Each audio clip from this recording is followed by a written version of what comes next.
The Democratic Alliance would have never, in the midst of the most reprehensible government that was the apartheid government, shot an advert where they were they were burning the apartheid flag.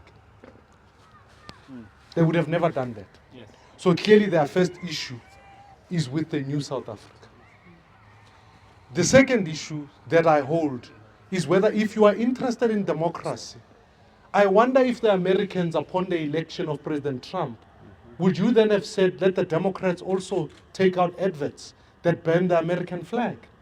At the end of the day, regardless of electoral outcomes, we remain South Africans, and South Africa must remain above any other organization. Yes. My challenge with what the DA is doing is, imagine what they're encouraging is that, in fact, if the parties that are listed as the problem went to the Western Cape and said, we disagree with the DA government there, should they be banning the South African flag? Or banning the Western Cape flag that is hung at the Western Cape legislature? Yeah. It is fear-mongering of the worst kind. I asked my children yesterday, I said, what do you think of the advert? My son is 11, my daughter is 13. Both of them said to me, no one can tell us why this advert makes the DA look good. Yeah. It rather focuses on the enemy, and it is creating this idea of swart gevaar. Yes. I don't agree with an ANC-EFF coalition. I reject it myself. But I remain a Democrat who believes that the symbols of this country must hold strong. I am a Democrat who wants to see whatever the outcome of the elections are. That's why I'm here to tell you about what Build One South Africa would do in government. Yes. To create jobs. Go and campaign and stop telling us the worst excesses about people. Here is what is said for Milerato, is that inside the DA, they are grateful that we are talking about this advert. There is a high-fiving inside the organization. Almost this doctrine that says any publicity is good. To what lens are you willing to dig deep to be able to create sensation in the country? Yeah. And forget Especially at this time. that moments such as these ones teach the next generation about democracy. Yeah. They teach my children. It is illogical at best. And I find even the song they chose to use something that is disturbing.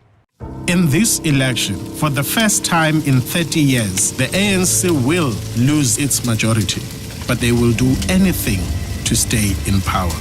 Imagine a coalition between the ANC, the violent EFF, and the Zuma faction. Under this coalition of corruption, life will only get worse. This election is about survival. Unite to rescue South Africa. Vote DA. That is the state of where the DA is thinking. Because all it ends up doing, it puts white people on one side and it puts black people on another side. And rather than us uniting under our flag, our national symbols, our national anthem, etc., it is now dividing South Africa. It is embarrassing, and it is why many of us could not stay in the organization.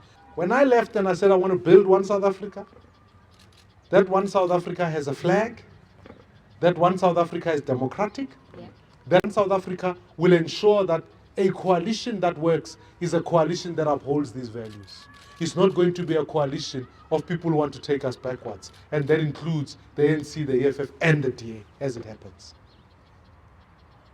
You know, I fear that the desperation of levels that they are stooping to tells me of a party that is bereft of ideas about the future, that hasn't positioned a vision for what this country can look like, and worse, it feels like a lover who desperately wants to form a coalition with the ANC. Now they are scared that the EFF is doing it, which is something they desperately want to do.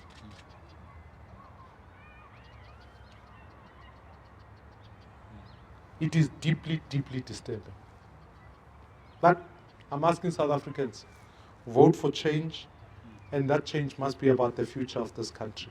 We must move on from liberation politics, both of the ANC and the DA, and build a new future. Now, my basic passion has been to really understand, what really drives this resistance to unity in South Africa, racial unity.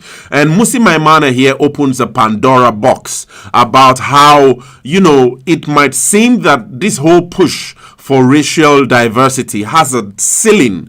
And that ceiling, whenever there's especially a black politician or a black agency of history that seeks to push major strides to push for diversity, the diversity of blacks, Indians, and whites in having a sort of like an equal space in South Africa, there's that ceiling it has to meet. I don't really know, but if this is the perspective of the DA, then it would hit me that there's a really old revelation I stumbled on when I've been doing research in racism, and it's like racism in itself isn't about black or white, but it's about self-interest. So racism isn't about the whites trying to oppress blacks or blacks trying to fight back the oppression that they've experienced from whites, but it's about self-interest. So whichever group seems to pursue a racist agenda is to have a self-interest for that particular group and not necessarily about oppression. And so if this is a silent message I'm getting from Mmusi Maimane, as regards the policies of the DA party, and having this notion that the DA, as much as it spreads its tentacles, its wings, and sells itself as one of those parties that embrace diversity and equality in South Africa, that there's this notion of a self-interest for a minoritarian view perspective to South Africa, which the EFF is completely irritated by. You can hear Julius Malema's speeches all the time about how he thinks about this minoritarian view, and the EFF is always out there to counter that minoritarian perspective to building a diverse South Africa. And so I thought it was really interesting that Mmusi Maimane had these facts to speak about, and also the fact that it seems that liberalism then seems to have been defined within this minoritarian view of what South African diversity should represent as white liberalism. So in other words, you can be liberal, but let your liberalism be white and not necessarily other form. But that liberalism, as much as the DA party seems to pursue a liberal value, that liberalism has to be white. And then I think that would always generate problems. That would necessarily always, I think, result in problems that the DA would have to constantly confront, and which would always, I believe, challenge the blacks who honestly and sincerely want to remain in the DA as that progressive, racially diverse party. But I don't know, what do you guys think about this? Share your thoughts in the comments.